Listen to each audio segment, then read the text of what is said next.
If you just tried to install a WordPress plugin and got this error, destination folder already exists. Here's exactly what's going on and how to fix it in under 2 minutes.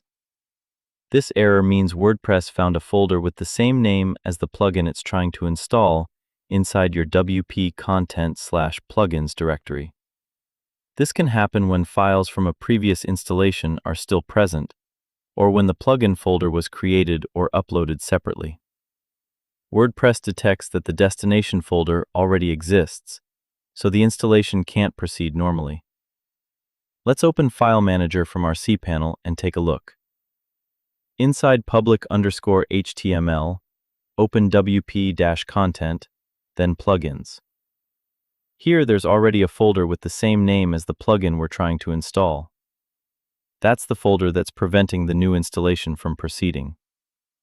Before deleting anything, make sure this folder actually belongs to the plugin you're installing and that it doesn't contain files you still need. Once you've confirmed that, delete or rename the folder. Now head back to your WordPress dashboard, go to Plugins, Add New, and upload the same plugin again. Click Install Now. And there it is. The plugin has been installed successfully. You can now activate it and continue using your WordPress site. So if you see this error again, check the WP content/plugins directory for an existing folder matching the plugin you're trying to install. Verify the folder first, then remove or rename it before trying the installation again. If this helped, drop a like and follow for more quick WordPress fixes. See you in the next one.